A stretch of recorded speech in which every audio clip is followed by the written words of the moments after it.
야고보서 4장 10절에서 14절 우리 한 목소리로 크게 한번 우리 합독하도록 하겠습니다. 시작. 내가 주 안에서 크게 기뻐하는 것은 여러분이 나를 위해 생각했던 것이 이미 싹이 났기 때문입니다. 이에 대해 여러분이 관심은 있었지만 표현할 기회가 없었습니다. 내가 궁핍함으로 이런 말을 하는 것이 아닙니다. 나는 어떤 처지에 있든지 자족하는 법을 배웠습니다. 나는 궁핍에 처할 줄도 알고 풍부에 처할 줄도 압니다. 나는 배부르든 배고프든 풍족하든 궁핍하든 모든 형편에 처하는 비결을 배웠습니다. 내게 능력 주시는 분 안에서 내가 모든 일을 감당할 수 있습니다. 여러분이 내 환난에 함께 참여했으니 잘했습니다. 아멘. 하나님 고맙습니다.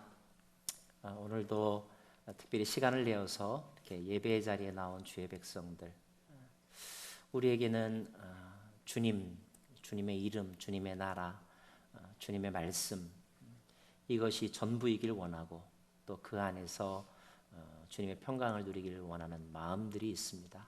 오늘 저희들을 긍휼히 여기시고 약속하신 은혜와 또 하늘나라의 그 모든 은총들을 베풀어 주시옵소서. 예수님 이름으로 기도합니다.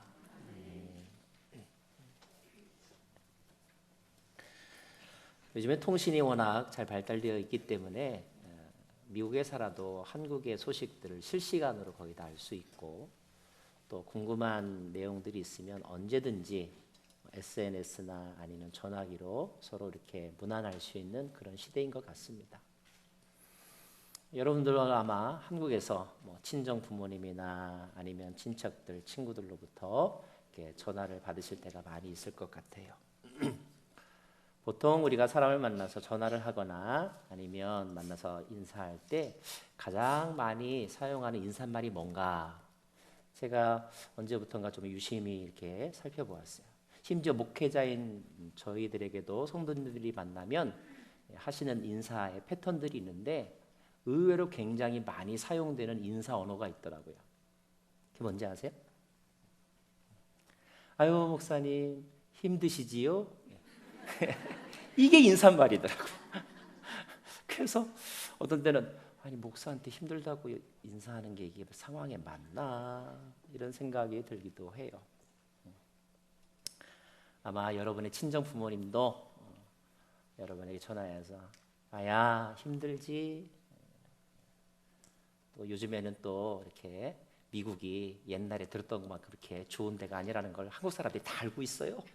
그래서 이민 생활하는 여러분들을 보면서 이렇게 안쓰러운 마음에 또 격려하고 위로하고자 하는 마음에 아마 힘들지 않느냐는 말들을 많이 할 것 같고 여러분들도 들으셨을 것 같습니다.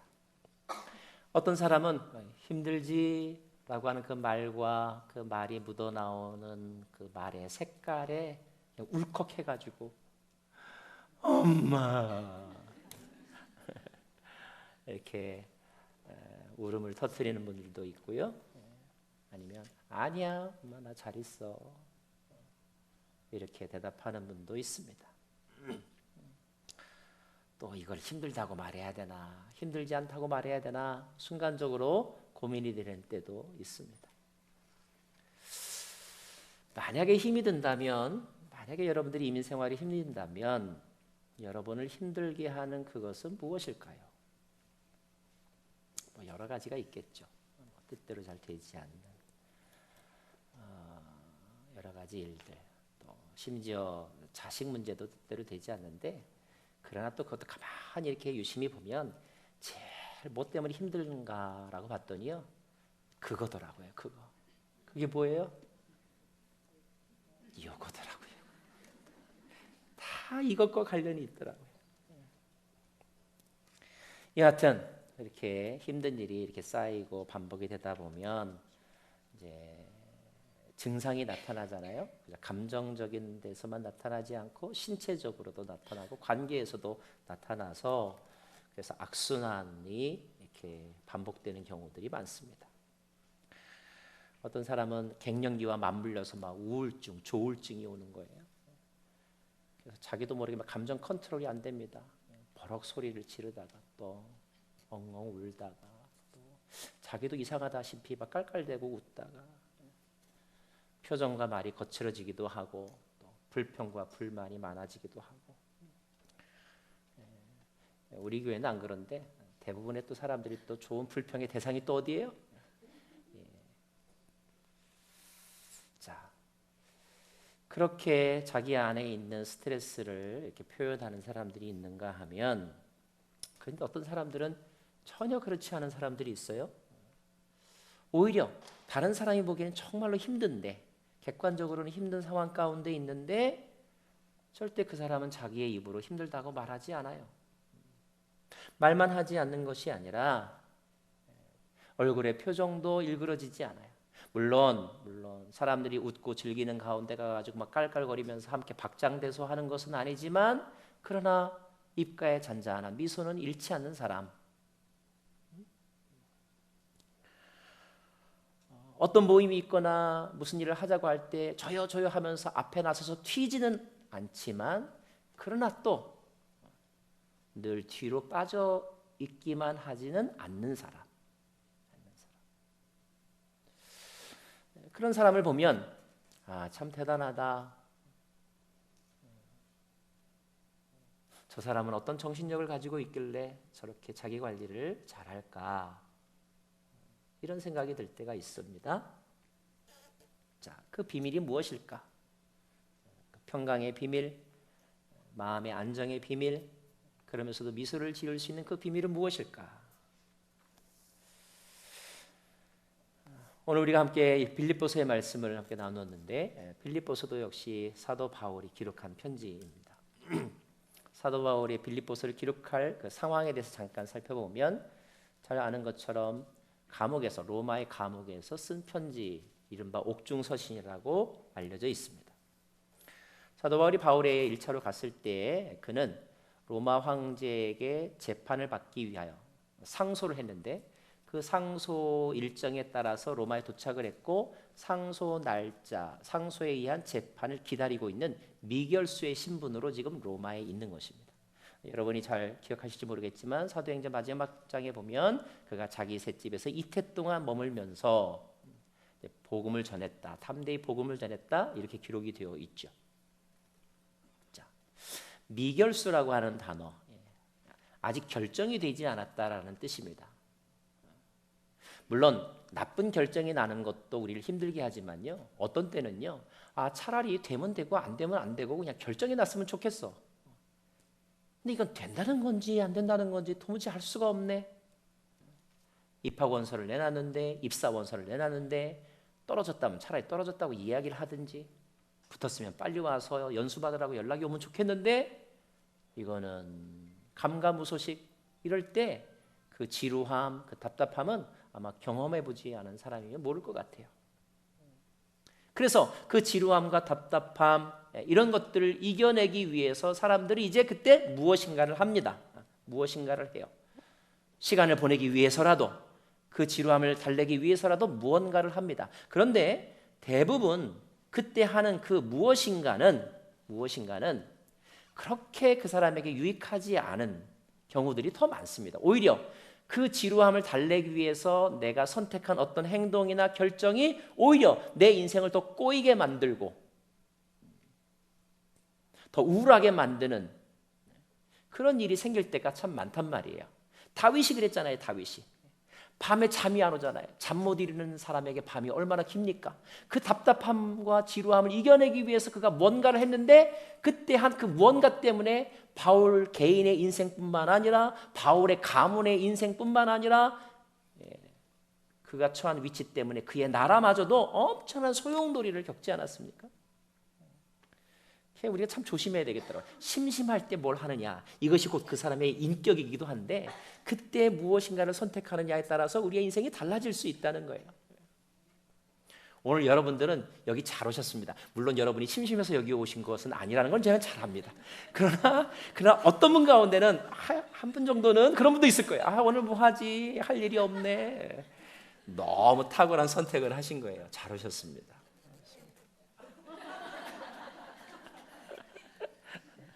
자, 그 미결수를 기다리는 동안 바울은 무엇을 했을까? 사도행전 기록에 의하면 담대히 복음을 전했다라고 되어 있고요. 그리고 오늘 우리가 읽은 빌립보서에 의하면 한 가지 분명한 증거가 있습니다. 뭐가 있습니까? 편지를 썼습니다. 사랑하는 여러분, 심심하면 편지를 쓰세요. 그리고 그 편지는 연필로 쓰세요. 썼다가 지울 수 있기 때문에 연필로 편지를 쓰시기 바랍니다. 자, 빌립보서도 썼고 에베소서도 썼고 골로새서도 썼는데 특별히 빌립보서의 주제를 성경학자들은 말하기를 기쁨의 서신이라고 말합니다. 빌립보서를 보면 바울이 기쁨에 대해서 얘기하고 있고 그리고 기뻐하라고 권면하는 내용으로 기록되어 있어요. 그래서 우리는 한 가지 알 수가 있죠. 바울은 이 힘든 상황 가운데서 기뻐했구나. 도대체 바울에게는 그 기뻐할 이유가 무엇이었을까? 그 비밀이 무엇이었을까? 몇 가지로 우리가 묵상해 볼 수가 있습니다. 첫째, 바울이 그렇게 힘든 상황에서도 그 힘든 어떤 프레셔를 잘 감당하면서 기뻐할 수 있었던 이유. 첫째는 뭐냐면요. 이건 성경에 나와 있지 않은, 성경 구조로 나와 있지 않은 답입니다. 묵상 속에서 발견한 건데 그건 뭐냐면요. 바울이 자기 스스로 로마행을 지원했기 때문에 그래요. 여러분 그거 아세요? 혹시 여러분의 자녀 가운데 한국에서는요 군대를 가야 되는데 어차피 군대를 가야 되지만 해병대로 가는 자녀가 있고요 육군으로 입대한 자녀가 있습니다. 누가 더 재밌게 군 생활하는지 아세요? 해병대요. 왜요? 자원했으니까. 군대 과정과 환경은 해병대가 훨씬 더 어렵습니다. 훨씬 더 어려워요. 그럼에도 불구하고 해병대로 간 사람들은요 제대하고 나서도 영원한 해병이라고 하면서 소리 지르면서 다니잖아요. 왜 그런지 아세요? 환경은 더 어려운데 그러나 그 환경이 어렵다고 하는 것을 그가 각오했고 그리고 그것을 그가 주도적으로 선택했기 때문에 그것이 사람들이 보는 것보다 덜 힘든 것이었습니다. 여러분 우리의 인생이 힘들다고 느껴지는 이유 가운데 하나는 뭔지 아세요? 여러분이 자원하지 않아서 그래요. 인생을 자원하면서 사는 사람이 어디 있는가? 물론 그렇죠. 나의 의지와 상관없이 나는 이 땅에 태어났습니다. 하지만 어차피 살아야 하는 이 인생을 내가 주도적으로 적극적으로 이니셔티브를 가지고 내가 선택하면서 살아가느냐 아니면 여전히 억지로 내가 이런 거 할 사람이 아닌데 이런 마음으로 그것을 억지로 떠맡아서 하느냐에 따라서 우리가 느낄 수 있는 내가 느낄 수 있는 감정 그리고 고통의 그 깊이가 어마어마하게 다르다는 것입니다.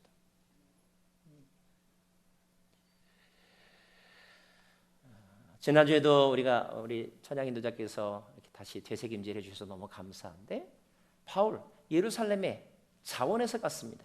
주 예수의 이름을 위하여. 로마 비록 감옥이지만 오히려 로마에서 파견받은 총독은 바울을 석방해 주려고 했지만 바울이 불어 상소를 했기 때문에 로마에 온 것입니다. 무엇 때문에? 주 예수의 이름을 위하여. 주 예수. 그렇기 때문에 그는 힘든 것을 견뎌낼 수 있다는 거예요. 자, 여러분이 미국의 자원에서 오지는 않았을 수도 있습니다. 하지만 어차피 우리가 여기서 살아가야 한다면 주님 안에서 다시 사명을 재발견하여 이것을 억지로가 아니라 자원함으로 바꾸시길 바랍니다. 어차피 태어난 아이면 괜히 아이에게 상처 줘가지고 안 날 거 나와서 이런 얘기 하지 마시고 내가 정말로 하나님이 나에게 주신 선물이다. 내가 너를 너무너무 기뻐한다. 내가 너를 위해서는 무엇이든지 할게. 이렇게 적극적으로 각오를 하고 자원해 보세요. 그러면 훨씬 더 그 과정이 감당할 수 있고 그리고 의미가 있고 보람이 있을 것입니다. 또 하나 바울이 이 감옥에서 지내는 바울의 노하우 그것은 뭐냐면 그 많은 몸이 부자유하기 때문에 그는 마음대로 산책을 하거나 돌아다닐 수 없었을 거예요. 제한적으로 사람을 만났을 뿐이고 그 제한된 공간 안에서 하루 종일을 보냈었어야만 했을 것입니다. 그렇기 때문에 바울이 할 수 있는 것은 뭐냐면 생각이에요. 생각. 몸은 부자유합니다. 생각만 이제 마음대로 할 수가 있습니다. 생각을 막을 수는 없으니까요. 자, 그런데 그때 바울이 어떤 생각을 하느냐가 중요한데, 자, 오늘 본문은 아니지만 제가 4장 8절 말씀을 읽어드릴게요. 4장 8절 말씀.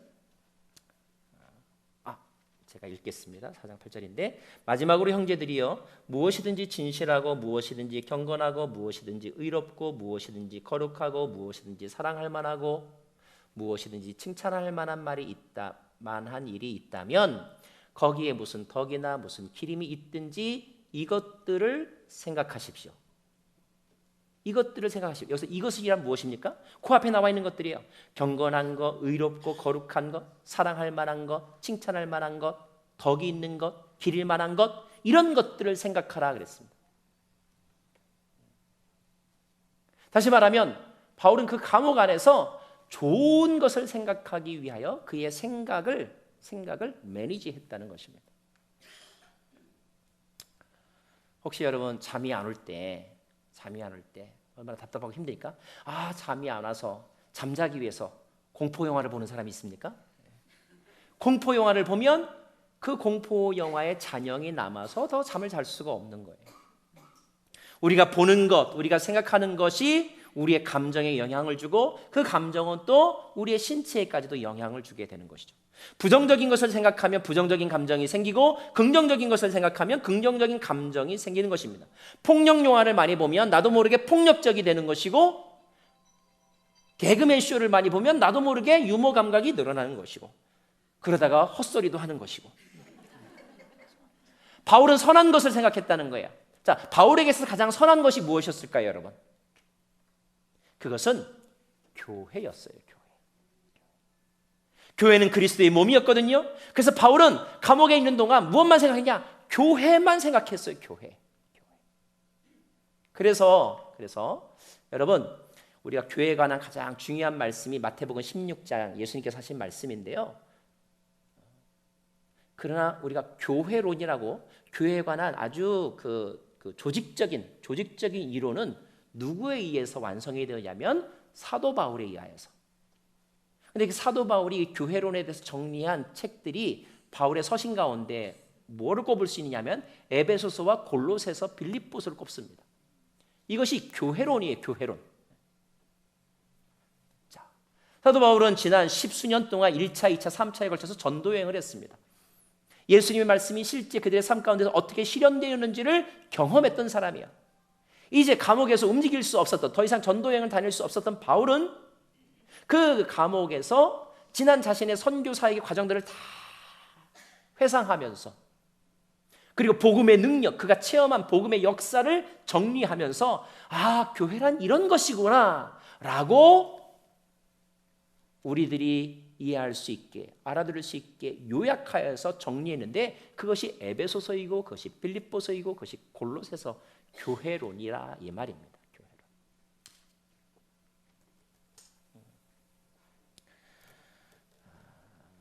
우리가 시간 관리를 참 잘해야 될 것 같아요. 여러분, 심지어 우리가 우리의 영혼을 태교하듯이 가꿔야 됩니다. 태교하듯이. 태교할 때 얼마나 보는 것, 먹는 것 신경 씁니까? 그런 마음으로 우리의 시간을 잘 관리해야 된다. 세 번째, 바울이 또 오늘 기쁨이라는 말을 쓸 수 있어서 이유가 어디 있느냐면, 이제 오늘 본문입니다. 10절 말씀을 보겠습니다. 10절 말씀 같이 읽습니다. 시작. 내가 주 안에서 크게 기뻐하는 것은 여러분이 나를 위해 생각하던 것이 이미 싹이 났기 때문입니다. 이에 대해 여러분이 관심은 있었지만 표현할 기회가 없었습니다. 여러분, 이 말이 무슨 말인지 잘 와닿지 않을 수 있는데 제가 쉽게 설명을 해드릴게요. 이런 말입니다. 여러분이 나를 위해, 여기서 여러분은 빌립보 교회입니다. 빌립보 교회 여러분들이 나를 위해 생각해 준 것이 있었는데, 이것은 뭐냐면 후원금입니다. 헌금이에요. 헌금. 근데 이것이 이미 싹이 났습니다 라고 말하면서, 자, 헌금을 보낸 사람들은 헌금이 제대로 갔나 관심이 있었을 거 아니겠어요? 바울이 이걸 가지고 기뻐했을까, 얼마나 또 필요한데 잘 썼을까 궁금했었을 거 아니겠어요? 그 말이 이에 대해 여러분은 관심은 있었지만 이런 말입니다. 그런데 내가 표현할 기회가 미처 없었습니다 라고 말하고 있는 거예요. 자, 여러분, 사도행전 마지막에 보면 이렇게 기록되어 있어요. 바울이 로마에서 이태 동안 자기 셋집에 머물며 이라고 되어 있어요. 자기 셋집이라고 되어 있어요. 우린 로마 감옥이라고 자꾸 말하는데 이것은 바울이 두 번째 로마의 감옥에 갇힐 때와 좀 상황이 다릅니다. 미결수로서 가서 재판을 기다리고 있었기 때문에 그 기다리는 기간 동안 2년 동안의 체재비와 거기에 들어가는 모든 생활비를 바울이 감당했어야만 하는 거예요. 근데 바울이 움직일 수 없으니까 모아놓은 돈도 없을 테니까 어떻게 그 2년 동안 말하자면 전셋값을 냅니까? 또 생활비를 냅니까? 그게 어렵잖아요. 그 모든 것들이 교회 성도들의 후원금으로 유지가 되었다. 그 후원금을 빌립보 교회 성도들이 보내주었다 이런 말입니다. 여기서 싸게 났다는 말은 그걸 내가 받았다 이런 뜻이에요. 근데 내가 이것에 대해서 내가 표현할 기회가 없었는데 이제 내가 오늘 이 빌립보서를 통하여서 그 마음을 표현하고 싶다. 내가 너무너무 기쁘다. 이런 말입니다. 이런 말이에요. 새로운 곳에 간 사람, 여러분이 미국에 와서도 아마 경험했을 거예요. 새로운 곳에 간 사람이 거기서 새로운 사람과 다시 사귀어서 어떤 의미 있는 관계를 만들기 전까지 특별히 힘든 그리고 걱정스러운 것은 뭐냐면 내가 잊혀질지도 모른다는 두려움이거든요. 그러다가 이제 여기서 또 새로운 사람, 의미 있는 사람을 만나면 이제 더 이상 거기에 매달리지 않아요. 그러나 그런 만남이 시작되기 전까지는 결국 내 과거에 내가 이전에 있었던 곳에서 관계했던 사람들과의 추억, 그들과 함께 공유했던 삶의 경험들을 기억하면서 내가 지탱해 가는 것이기 때문에 그 관계가 단절된다라는 생각을 하면 두려워지는 것입니다. 자, 바울은 게다가 지금 자유하지 못한 상황이잖아요. 감옥 안에서 의미 있는 관계를 얼마나 가질 수 있겠어요? 그런데 자기가 개척을 하고 자기가 양육을 하고 그리고 함께 교제했던 사람들이 잊지 않고 바울을 생각하면서 십시일반으로 마음과 정성을 담아서 보내주었을 때 여러분 말이 빌립보 교인들이 로마의 바울에게 후원금을 보냈다 이거죠? 지도를 한번 놓고 펼쳐보세요 여러분. 이때가 지금 요즘처럼 온라인으로 되는 때가 아니라니까요. 이 후원금을 보내려면요 정말로 배 타고 물 건너 몇 개월 걸쳐서 전적인 희생을 통하여서 한 사람이 수고해야 겨우 전달될 수 있는 그런 시대였단 말입니다. 이게 보통 정성이 아닌 거예요.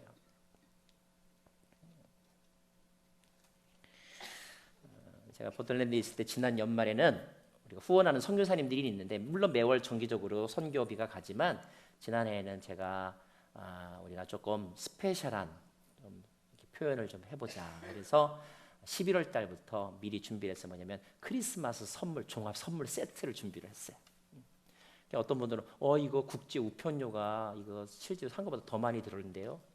그래도 정성이니까 한번 해보자. 그래서 라면 박스만한 큰 박스에다가 여기다가 종합 선물 세트 멸치, 고추장, 다시다, 김, 오징어 막 여기서 살 수 있는 한국 음식들 다 바리바리 사가지고 손톱깎이, 뭐 화장품, 뭐 립스틱 다 집어넣어가지고 그래서 한 달 전쯤에 미리 인도로 보내고 페루로 보내고 저 도미니카로 보내고 이렇게 보내드렸더니 나중에 답장이 왔는데 너무너무 감동적이었다는 거예요. 물론 뭐 현금으로 받을 때가 어떤 때는 유익할 때도 있지만 뜻밖의 이렇게 현물로 받으니까 마치 자신들의 상황을 다 이렇게 헤아리는 것 같아서 너무너무 좋았다. 이런 그런 피드백을 감사의 편지로 받은 적이 있습니다. 그래요. 누군가에게 내가 당신을 잊고 있지 않습니다. 라는 어떤 신호를 보내는 것. 그것이 카톡 메시지 하나여도 좋고요. 엽서여도 좋고요. 전화여도 좋고요. 방문해서 함께 식사 한번 해주는 거면 더욱더 좋고요. 이것은 누군가의 영혼을 살리는 것이고 매우 지쳐 힘들어 낭망하고 그리고 쓰러져 모든 것을 포기할 만한 사람에게 그 따뜻한 한마디는 모든 부정적인 감정을 떨쳐버리고 다시 시작할 수도 있는 결정적인 기회가 될 수도 있다는 것을 여러분이 기억하시며 오늘 한번 전화번호를 한번 쭉 이렇게 한번 스크린 해보시기 바랍니다. 자, 이것이 바울이 기뻤던 이유 가운데 하나야. 이미 각오했었기 때문에 또 나는 늘 내가 그런 부정적인 감정에 지금 쌓일 시간이 없어요. 교회만 생각해도 너무 흥분되는 거예요. 게다가 또 이렇게 사랑도 받았습니다.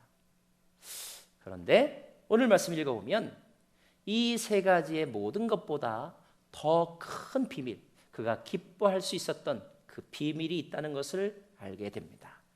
자, 그것이 무엇일까요?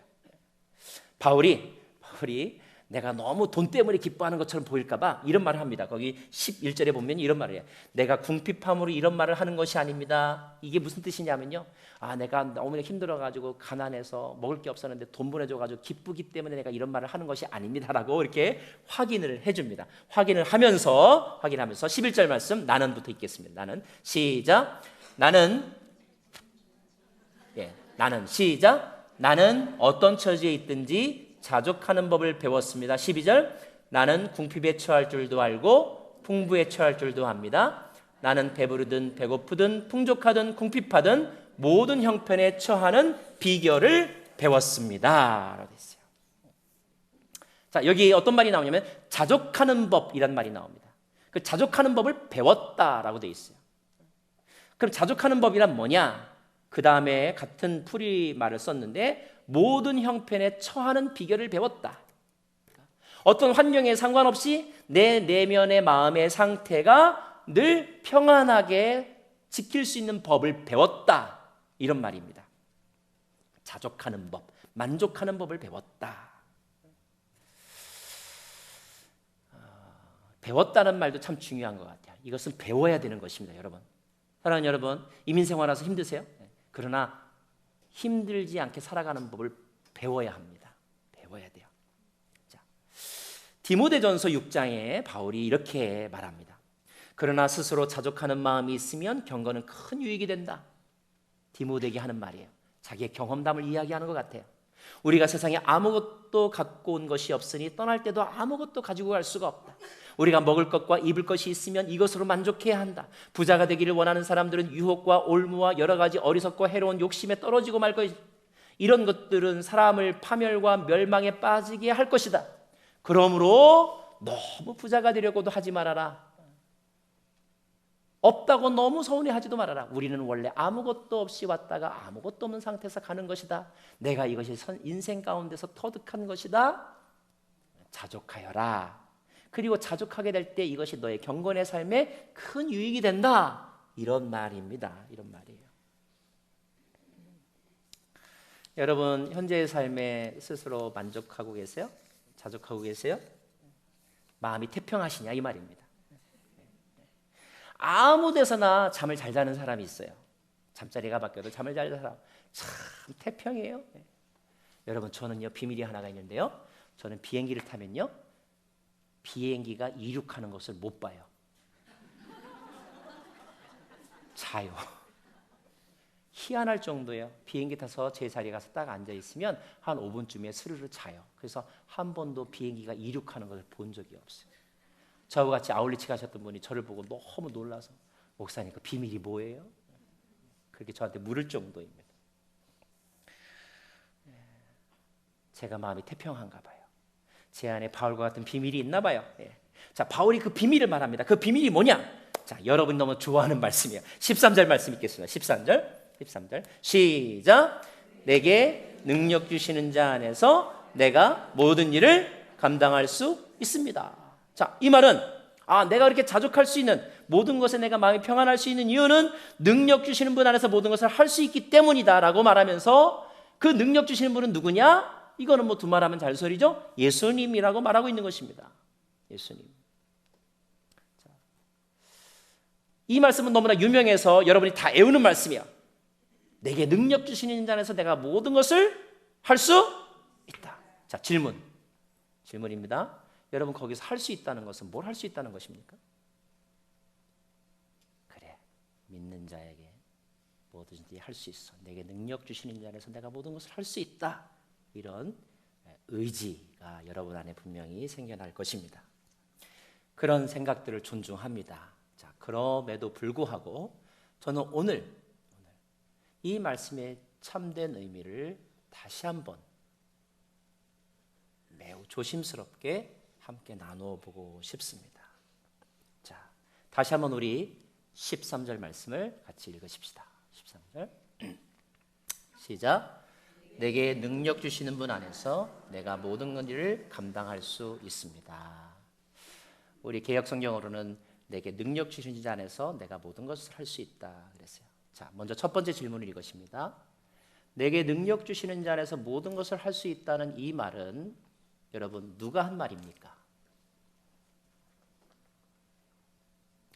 물론 성경책에 기록되어 있으니까 하나님의 말씀이고 하나님이 우리에게 주신 말씀입니다. 그러나 그 대전제 하에서 자, 빌립보서라고 하는 이 책 속에 빌립보서를 기록한 바울에 의하여 이 내용들이 기록되어졌는데 그 기록들 속에 이 말은 정확하게 말하면 누가 한 말입니까? 바울이 한 말입니다. 바울이 한 말입니다. 제가 여러분에게 한번 비교하는 구절을 한번 이렇게 보여드릴게요. 많은 사람들이 이 말씀을 이렇게 이해하고 있는 것 같아요. 내게 능력 주시는 자 안에서 내가 모든 것을 할 수 있다. 위에 것이 있습니다. 내게 능력 주시는 자 안에서 내가 모든 것을 할 수 있다. 밑에 구절이 있습니다. 자, 여러분 성경책 보지 마시고, 자, 여러분이 알고 있는 구절은 위에 것입니까? 밑에 것입니까? 성경에는 정확하게 아래의 표현으로 기록되어 있습니다. 근데 우리는 보통 자기도 모르는 사이에 위의 구절처럼 착각을 합니다. 하나님이 우리에게 주신 선포라고 생각합니다. 그러나 정확하게 말하면 이것은 하나님이 바울에게 또는 우리에게 주신 선포의 말씀이 아니라 바울이 내가 이렇게 살겠다라고 하는 의지의 고백입니다. 이해가 되십니까?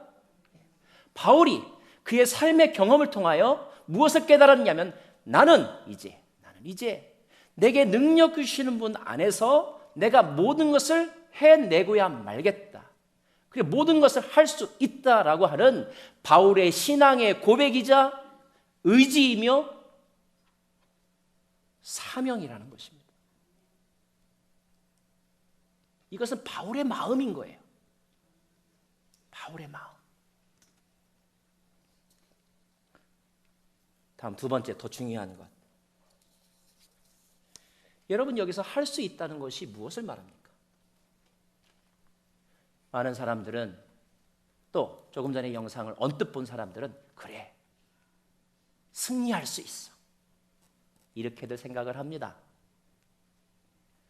그러나 이 본문의 말씀을 그 앞에 있는 12절 그 앞에 있는 11절 말씀과 같은 맥락에서 쭉 살펴보면 여기서 할 수 있다는 말은 승리할 수 있다는 말이 아니라 자족할 수 있다는 말입니다.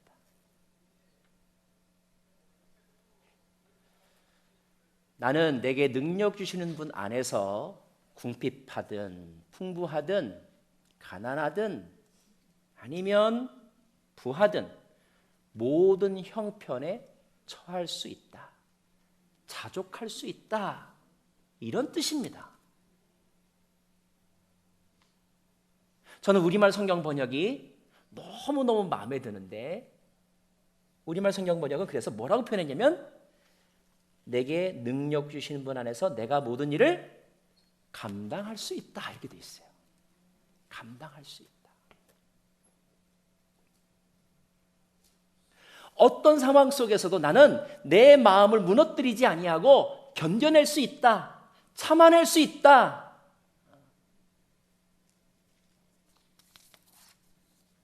실패해도 돈 없어도 오늘 이 말씀을 여러분 나는 내게 능력 주시는 분 안에서 돈을 많이 벌 수 있다 이런 뜻이 아니라는 거예요. 나는 내게 능력 주시는 분 안에서 내 라이벌을 카운터 펀치로 한 방에 날려버릴 수 있다 이런 뜻이 아니라는 거예요.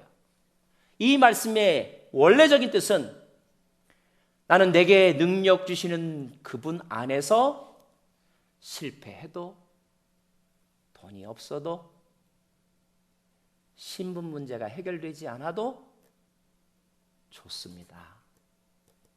감당할 수 있습니다. 견뎌낼 수 있습니다. 이런 뜻인 거예요.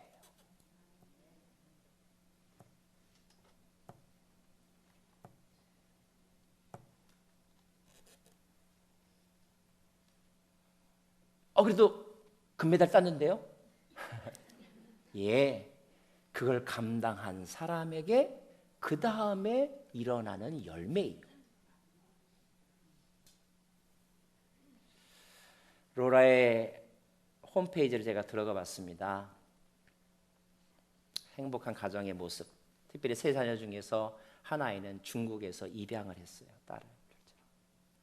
근데 그 홈페이지에 이런 내용이 있더라고요. 많은 사람들이 열흘 동안 자기 자신에게 묻는데요. 어떻게 해서 당신은 그렇게 웃을 수 있느냐? 그리고 어떻게 해서 당신은 그렇게 행복하냐? 그 질문에 대하여서 이 로라가 대답하는 영상이 이렇게 올라와 있었는데 거기서 이렇게 말하더라고요. 나도 늘 행복한 것은 아니다. 그러나 나는 늘 웃는다. I'm not happy all the time, but I'm smiling most of the time. 언제나 행복한 것은 아니지만 나는 늘 대부분 웃는다. Happiness depends on happening. 여러분, happiness와 happening은 어원을 같이 하죠. 자, 행복이라고 하는 것은 happening, 어떤 일과 관련이 있고 그 일에 따라서 생기는 것이다. But joy, 기쁨이라고 하는 것은 joy is not dependent on your circumstance. 그러나 기쁨은 여러분의 환경이나 상황과 상관이 없는 것이다. It depends on you. 기쁨은 너에게 달려있다 라고 말하면서 그는 올림픽 이야기를 회고합니다.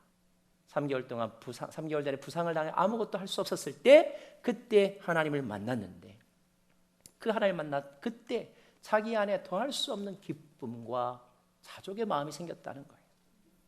그러면서 그가 하는 말은 Choosing God is choosing joy. 하나님을 선택하는 것이 기쁨을 선택하는 것이다.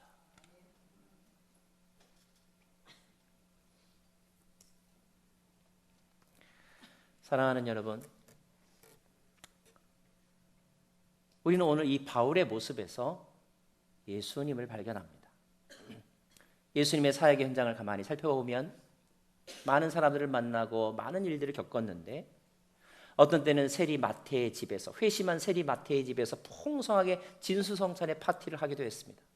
그러나 어떤 때는 들판에서 아무 먹을 것도 없고 5,000명이나 되는 사람들의 먹거리 문제도 해결해야 되는 그런 어떤 압박의 상황 가운데 처하기도 하셨습니다.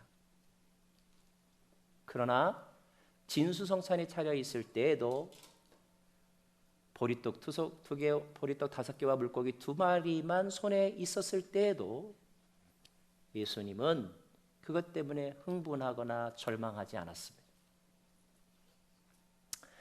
사람들이 예수님 가는 길 양옆에 서서 종려나무 가지를 흔들면서 호산나 호산나 외치면서 예수 예수 예수라고 할 때에도 반대로 양옆에 선 사람들이 침을 뱉고 조롱하고 로마의 군인들이 채찍질하며 그 무거운 십자가를 지고 골고다 길을 걸어갈 때에도 예수님의 마음은 무너지지 않았습니다. 흥분하지도 않았고 무너지지도 않았습니다. 그 비밀이 어디에 있을까요? 예수님이 요한복음 16장에서 이런 말씀을 하십니다. 요한복음 16장 32절 33절 말씀을 같이 보기를 원하는데요. 요한복음 16장 32절 33절 같이 읽겠습니다. 시작. 보라, 너희가 흩어져 각자 집으로 갈 때가 오고 있고 또 이미 왔다. 너희는 나를 버려두고 모두 떠나갈 것이다. 33절. 그러나 나는 혼자 있는 게 아니다. 아버지께서 나와 함께 계시기 때문이다. 33절. 내가 너희에게 이런 것들을 말하는 것은 너희가 내 안에서 평안을 누리게 하려는 것이다. 너희가 세상에서는 고난을 당할 것이다. 그러나 담대하라. 내가 세상을 이미 이겼다. 하나둘씩 제자들이 두려워하는 모습을 보일 때, 그리고 그 제자들이 예수를 떠날 것이라는 것을 알고 있었을 때 예수의 마음 얼마나 외로웠겠습니까? 심지어 배신감마저도 들지 않았겠습니까? 그럼에도 불구하고 주님은 괜찮다. 내가 감당할 수 있다. 왜냐하면 아버지께서 나와 함께 계시기 때문이다. 내가 이것을 왜 너희에게 말하는 줄 아느냐? 너희도 나와 같이 평강을 누리기 원하기 때문이다. 나는 세상을 이미 이겼다. 내가 너와 함께 할 때 너도 나처럼 잘 감당할 수 있기를 원한다. 그 예수의 마음을 알았던 바울은 그 예수님의 말씀에 반응하여 네, 그렇습니다, 주님. 내게 능력 주시는 당신이라면 당신 안에서 나는 모든 것을 감당할 수 있습니다. 견뎌낼 수 있습니다. 불평하지 않겠습니다. 원망하지 않겠습니다. 화내지 않겠습니다. 감사하겠습니다. 기다리겠습니다. 하나님의 선하신 뜻이 이루어지기를 소망하겠습니다. 내 마음의 평강은 누구도 빼앗아갈 수 없습니다. 이것은 나의 신앙 고백이며 이것이 나의 헌신이며 이것이 나의 다짐입니다. 나는 모든 것을 감당할 수 있습니다.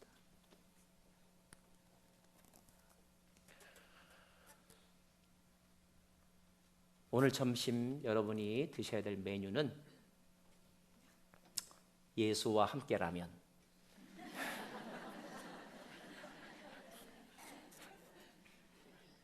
자, 예수와 함께라면 따라서 하십시다. 나는 감당할 수 있습니다. 예수와 함께라면 감당할 수 있습니다. 감당하시기 바랍니다. 예수만으로 감당할 수 있어야 합니다. 오늘 누가 여러분에게 스트레스를 주고 여러분을 쿡 찌르고 그리고 아무리 노력해도 해결되지 않는 문제가 생겼을다 할지라도 원치 않은 어떤 재정적인 압박과 또 배신과 실패를 경험했다 할지라도 오늘 나는 예수님 안에서 감당할 수 있어.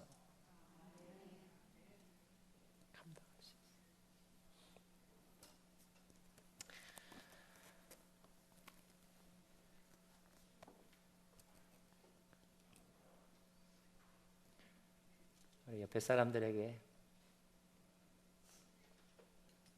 이렇게 인사했으면 좋겠습니다. 잘 감당하십시오.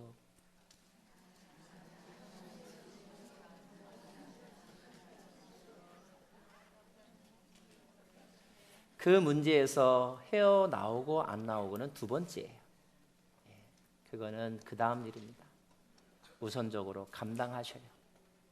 거기서 자족하시고 거기서도 감사하시고 거기서도 입술로 범죄하지 마시고 감당하십시오. 그러면 이어서 금메달도 주실 것이고 역전승도 주실 줄로 믿습니다.